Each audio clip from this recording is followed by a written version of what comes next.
Shalom Aleichem, on est dans Siman Resh Het Din Bracha Me'en Shalosh. La halakha de Me'en Shalosh. Qu'est-ce que c'est la Bracha Me'en Shalosh? Me'en Shalosh, on verra, le Rav va nous expliquer. Al Perot Shivat Aminim, sur les fruits de 7 minim, 7 sortes, que c'est Zait, les olives, Tmarim, que c'est les dattes, Anavim, les raisins, Tenim. Tenim, c'est les figues. Rimonim, c'est les grenades. Il dit le Rav Shivat Aminim, il y a encore deux. Maintenant que c'est? Le raisin, excusez-moi, le blé et l'orge. C'est encore deux. Si maintenant il a pris une quantité de kazait, on parle que maintenant, il les a mangés entièrement. On verra après pourquoi le Rav n'a pas marqué l'orge et le blé. Parce que si l'orge et le blé, tu l'as écrasé et tu as fait une pâte de cela, tu dois faire boremine maisonnote. Si maintenant, c'est fait avec pas de l'eau, mais avec un jus de raisin ou avec un jus de pomme, etc., ou avec du sucre. Alors tout ça, ça s'appelle la pâte à babekisnin. Maintenant, on parle de ces fruits-là maintenant. Si par exemple, tu as pris le blé entier, du blé. Ça s'appelle en hébreu melilot. Avant, il faisait comme ça, il les prenait, il les passait un peu sur le feu, okay, et il les passait comme avec, il enlevait les peaux et il mangeait. Ça aussi, il fait boré priaetz. Après, il fait alaetz ve'al priaetz. Bracha me'en shalosh. Ve'al pat avabekisnin ve'varech ala mihya. Et quand c'est maintenant pat avabekisnin, c'est une pâte, c'est un pain que ce pain que c'est fait bekisnin, il y a trois façon, qu'est-ce que c'est le kisnin? On a dit où c'est enfourné, comme une sorte de poche, qu'il y a là-bas des ingrédients, ou des tablini. Tablini, ça veut dire des épices. Deux, c'est la pâte, elle est sucrée ou avec du jus. Trois, où c'est croustillant. Alors, on fait aussi à la mihya, à la kalkala.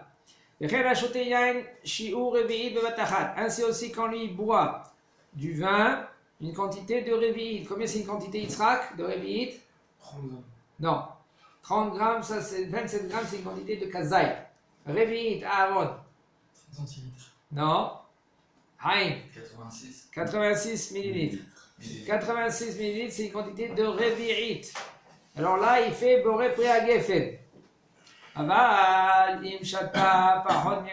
par contre, si maintenant il a bu moins qu'un rabi'it, et chata keshi'u kazai, et il a bu une quantité kazai. Combien c'est une quantité kazai?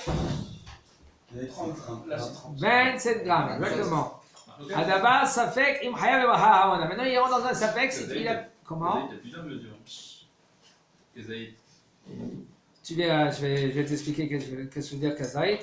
Okay. Il y a plusieurs mesures. Qu'est-ce qu'il nous dit maintenant, Chaim Yitzhak? Qu'est-ce que ça veut dire kazait? Combien c'est kazait? Alors d'après les Maran de Shulchan Aruch, kabetza c'est 2 kazait. Si tu dis kabetza c'est 56, alors combien c'est kazait? Hein? 112. Divise par 2. 56, tu divises par 2, ça fait combien? 27,5. 27. Alors là, c'est ça le si tu dis maintenant que le kazait il fait 20, le kabetza il fait 51, comme maintenant ils ont trouvé 51, ça fait combien? 25,5. Alors, on lui dit le Rav, ok, si maintenant un homme, lui, il a bu une quantité moins que révi'it, mais quand même, il a bu une quantité plus que kazait. Vous avez compris? Il dit le Rav, il rentre dans un safek s'il doit faire bracha haona. Il rentre dans un doute s'il doit faire bracha haona. Pourquoi? Machlok est dans cela. Si même, en premier, pour faire bracha haona sur un aliment, il faut kazait, 27 grammes. Quand tu prends une pomme, quand tu prends une poire, pour faire bracha haona, il faut faire kazait, c'est 27 grammes. Et pour un liquide, c'est pas 27 grammes, c'est 86 millilitres. Maintenant, il y en a qui disent que aussi dans le liquide, il faut 27 grammes. Ça veut dire, quand tu vas prendre une quantité de moins que Révit, pour faire bracha haona, tu ne peux pas faire bracha haona. Bon, on a fait rabot. Ou par exemple, si maintenant c'est du vin, tu fais à la geffen, après à geffen. Mais si tu as bu de cette quantité plus que un kazait, là tu rentres dans une discussion dans les poskim.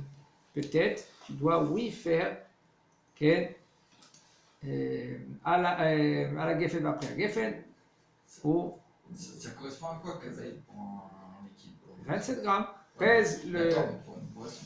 Ça dépend, il y a des sortes de boissons. C'est l'eau par exemple, c'est presque équivalent au poids. Ouais, c'est équivalent. Presque équivalent comme le poids. L'eau et les aliments, presque. Il y a des aliments qui sont très très légers. Alors ça veut dire que moins que 27 grammes peut-être c'est déjà hayab. Une quantité par exemple comme ça, vous voyez le verre. On va dire ça ici c'est 200 millilitres. Un révit c'est comme ça. Kazaï, ça va être comme ça. Par exemple, si tu divises par 2, un peu moins même. Bon. Alors maintenant, si tu vas prendre un kazaï un peu plus, tu rentres dans une marloquette. Est-ce que tu dois faire maintenant borer une de rabot?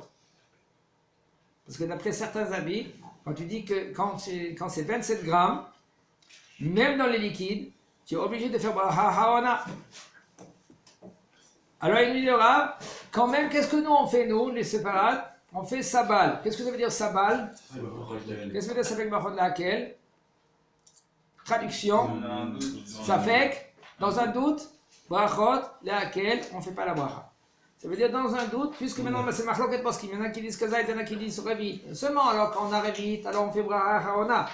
Mais quand on a kazait, on ne fait pas bracha haona. Alors maintenant, il nous dit le rab, c'est bien. Comment? Moi que revit, on fait quoi? On fait rien. Rien. On fait rien. C'est pour cela c'est bien et c'est conseillé. Si tu bois déjà, tu vas boire déjà plus qu'un réveil, 2 réveils. Bois déjà le premier trait, ou même le deuxième trait, ou le quatrième trait, ou le cinquième trait, peu importe. Et par exemple, quelqu'un il va boire maintenant du vin. Ou par exemple, quelqu'un il va boire maintenant du Coca-Cola. Même s'il a bu un tout petit peu en premier. Après quelques minutes, encore un petit peu. C'est bien et c'est conseillé, pour ne pas rentrer dans des discussions dans les poskim, de boire une quantité de réveillé, comme ça tu pourras faire bracha haona. De sortir du doute. Quand il boit du vin, et rien que du vin avec des fruits, tout cela, pas au milieu du repas. Parce qu'au milieu du repas, il y a des quêtes d'Amazon, il n'y a aucun problème. Mais si maintenant quelqu'un il est assis avec la famille, tout cela, et ils boivent du vin, là c'est bien de faire, de boire une quantité de réveillé. Excusez-moi, réveillé c'est va vite. Réveillé c'est rien. Réveillé c'est rien. C'est velolomab, c'est une quantité de 80 millilitres. Tu verras un verre de plastique. Tiens, donne-moi ce verre en plastique. Donne-moi ce verre en plastique.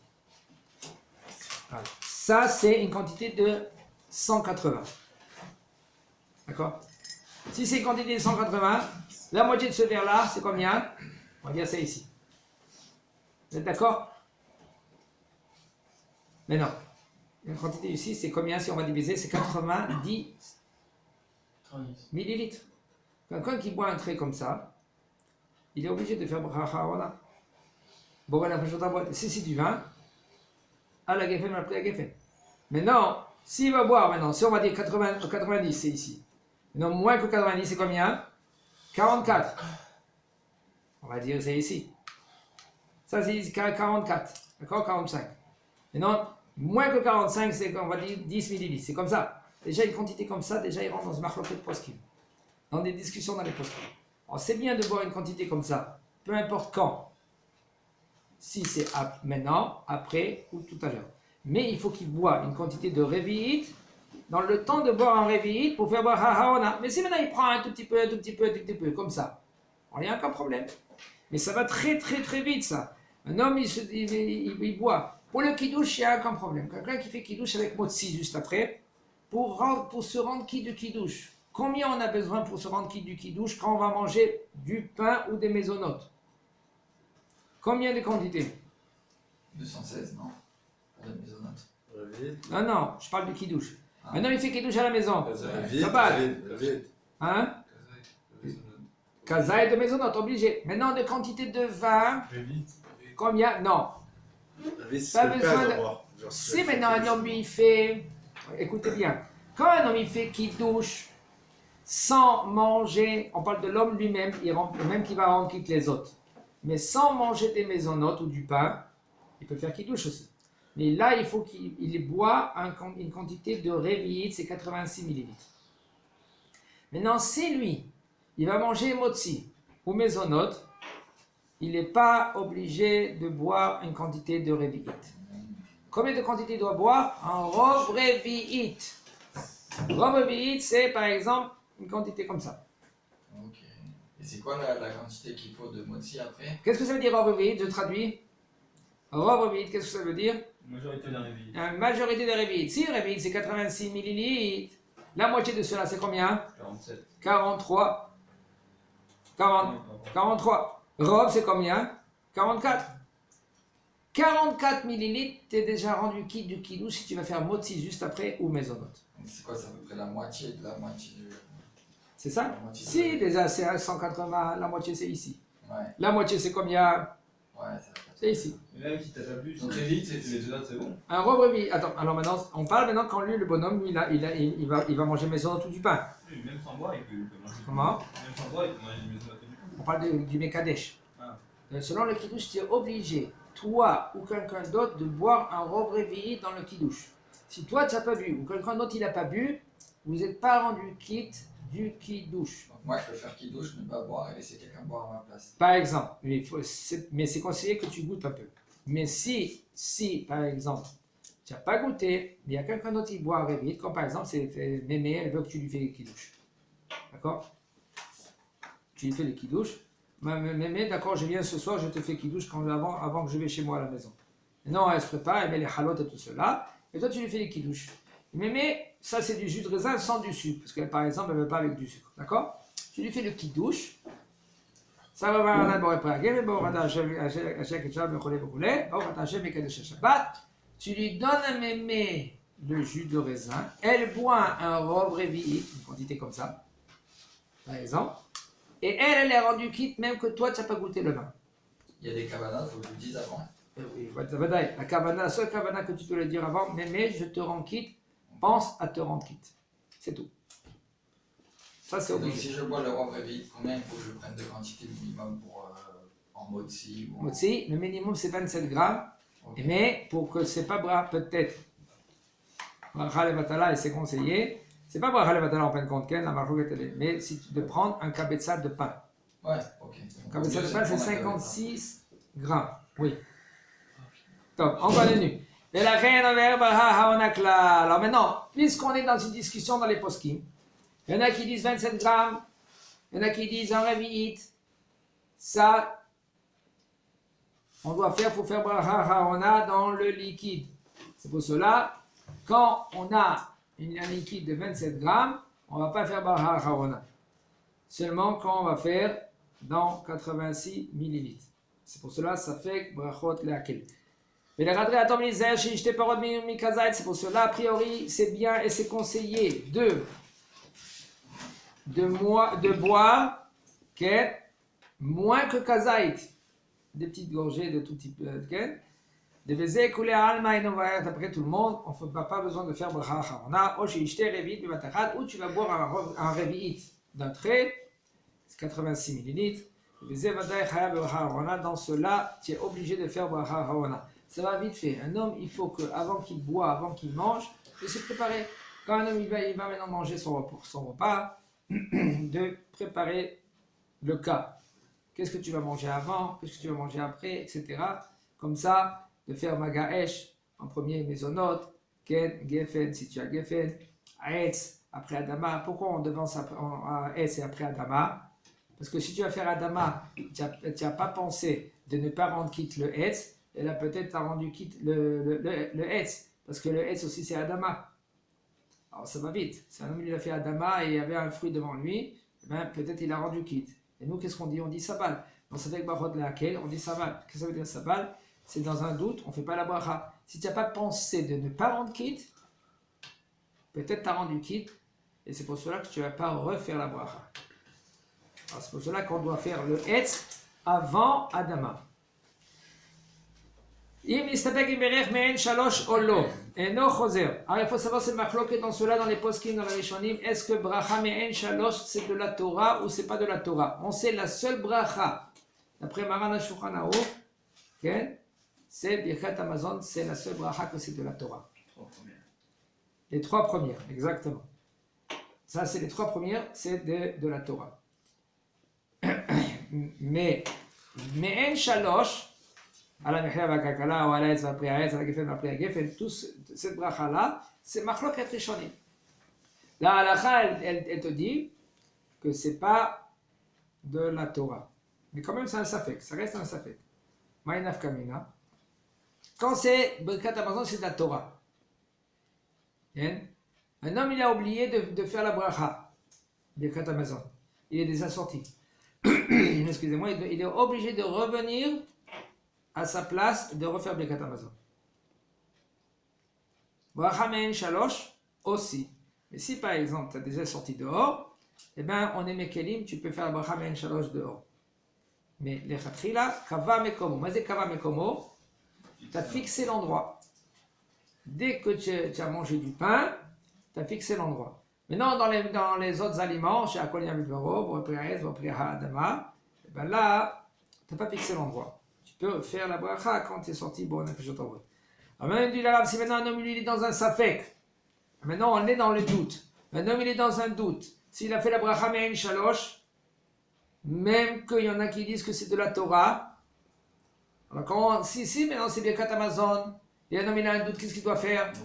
Il doit refaire la bracha Birkat Hamazon. Dans la bracha me'en shalosh, même qu'il y en a des poskim qui disent que c'est de la Torah, quand même tu vas pas refaire le bracha me'en shalosh. Comment? Parce que Maran HaShulchan Aruch, lui, il a été posé que c'est Rak Ish el Torah. Il dit Birkat Hamazon, c'est la seule que c'est de la Torah. Il y a des poskim qui veulent dire que. Si c'est pas s'il a fait Birkat Hamazon, il fait quand même. Si c'est pas s'il a fait Birkat Hamazon, il fait quand même. Oui, les 3 premières brachot. S'il est dans un doute. Quand il a un doute, il refait que les 3 premières brachot. Oui. Après, il fait quoi? Il fait ses shalom après? Hein? Après les 3 premières fois, il s'arrête là ou il fait ses shalom, il ne dit rien? Quel est ce shalom? Après les 3 premières fois, il s'arrête comme ça? C'est tout. Il n'y a pas un shalom au moment. Il n'y a pas un shalom dans les brachot de Birkat Hamazon. Non, mais. Non, il s'arrête là, c'est tout. Baruch Ata Hashem, Bonei Yerushalayim, Amen. Maintenant, entre parenthèses, je vous dis que quand on dit Amen en Bonei Yerushalayim, on a dit à voix basse. Pourquoi on dit à voix basse? En général, on devait le dire à haute voix. À haute voix? Voix haute. À voix haute. Pourquoi on dit à voix basse? Hein? Chaim Yitzhak.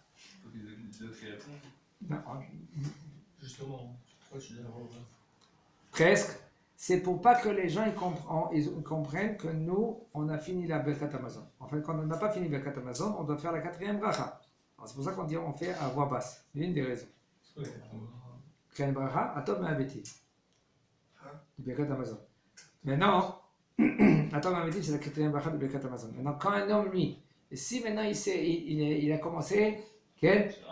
Azan et Akol. Il a continué la 2e, tout d'un coup, son fils il lui dit Papa, tu as fait Birkat Hamazon. Je t'ai entendu. Tu étais même très très saméach avec dans le Birkat Hamazon. Tu t'as oublié. Maintenant il est au milieu de la 2e. Il doit s'arrêter ou il doit s'arrêter? Qu'est-ce qui peut essayer de m'expliquer s'il doit s'arrêter et pourquoi il doit s'arrêter? Oui, Je me rappelle, j'avais entendu un cas similaire. Si tu as fait Mikra, après tu fais Mikra encore, et tu c'est pas pareil. as déjà fait, tu vas arrêter tout de suite. C'est pas pareil. C'est pas le même cas, tu vas pas arrêter tout de suite. Regarde, je vais t'expliquer le cas, comme ça tu vas comprendre mieux. Birkat Hamazon, c'est quoi? C'est de la Torah. Ah, c'était Un homme il est dans un doute, ça s'appelle quoi? Ça fait. Safek de la Torah. Maintenant, lui il est dans un safek de la Torah. Son fils il est quoi? Il peut témoigner son fils? Non, Carole. Hein? Non, dis-je que j'ai les carottes. fils. Si maintenant son fils il est moins que 12 ans, il ne peut pas témoigner. Mais il peut faire rappeler son fils. Voilà comment on essaie de déborder le.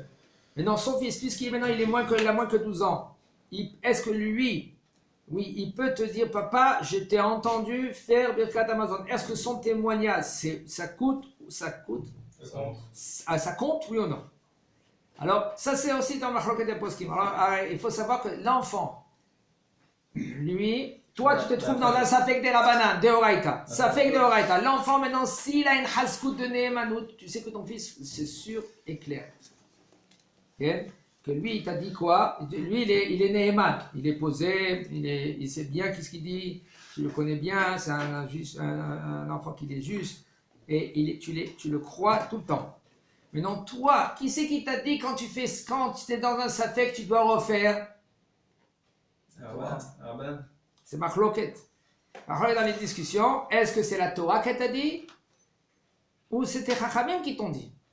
Dans un Safek de la Torah, qui c'est qui t'a dit de refaire la bracha dans Birkat Hamazon? C'est les Chachamim. Il y en a qui disent que non, c'est la Torah qu'elle t'a dit. Nous, on compte, on dit que c'est les Chachamim.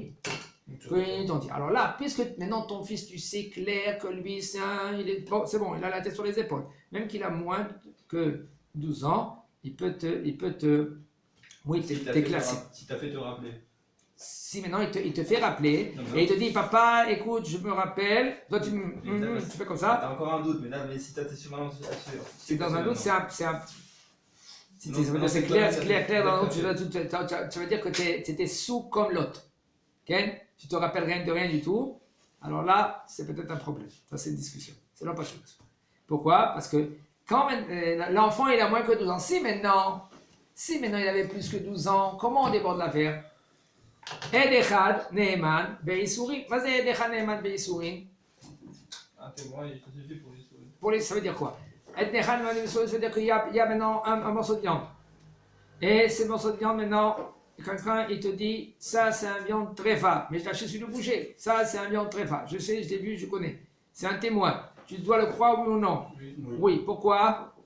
Ed Echad Neheman Be'isurin. Dans un Issour, un témoin, lui, ça suffit. Si maintenant on veut interdire quelqu'un, il dit, lui c'est un mamzer. Est-ce que ça marche ou non? Non. Donne seulement un qui deux. Shnaim, Alpi Shnaim Yakum Davar.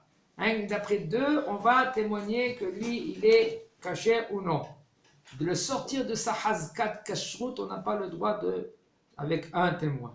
Mais maintenant, là, tu dois prononcer le nom d'Akadosh Baruch Hu. Là, c'est un lave de la Torah. Est-ce que lui, maintenant, il peut te dire, maintenant, s'il a 12 ans et plus, te dire, écoute, toi, tu as fait Birkat Hamazon? Oui. Une femme aussi, elle peut? Non. D'accord, et qu'est-ce qui se passe si on me rappelle que je l'ai fait? Comment? Je suis en plein milieu du Birkat. Tu arrêtes tout de suite. Comme au milieu de la Hamida, quand tu te trouves au milieu de la Hamida, si quelqu'un, il te dit, mais tu viens faire la Hamida maintenant, pas que il s'est trompé, il n'a pas dit Yalev Yavo. Dans Rosh Chodesh. On parle que c'est un jour normal. Le bonhomme, il a fait la Hamida. Et après, tout d'un coup, il est revenu encore une autre fois. Il refait encore la Hamida. Son compagnon lui dit, qu'est-ce que tu fais là maintenant? Et lui, il continue à faire la Hamida. Il dit, mais arrête-toi, tu fais déjà la Hamida. Tu ne sais pas? Je sais que les scuds, ils ont passé là maintenant. Mais c'est bon, tu as déjà fait la Hamida. Et lui, il doit s'arrêter au milieu de la Hamida. D'accord? Oui. Et pourquoi la femme n'est pas les mêmes dans les souris? Parce que la femme, elle n'est pas née, elle ne peut pas témoigner, la femme. Elle peut te dire que. Elle peut te dire, Midin, Messiah le Fitouma. Alors, Midin Nissouri. Mais là, c'est des attachés, mais on verra encore une fois, parce qu'il y a des cas. La Torah, elle y a dit, de rien que dans une chose qu'elle est crue. Si son mari il est parti. Non, c'est ma chose. Vesafrala. Au niveau de Nida. Elle a compté. Comment tu sais maintenant qu'elle est partie au mikvé, oui ou non? Non, elle ne peut pas, témoigner. Comment tu peux la croire? La Torah, elle a dit, Vesavrala, elle peut compter pour elle et elle est crue. Mais elle ne peut pas sortir quelque chose qui était des hezgat. Pas caché, elle doit le rendre caché. Et des chad veloheda. Il n'y a pas de. Ok. Hazakabo.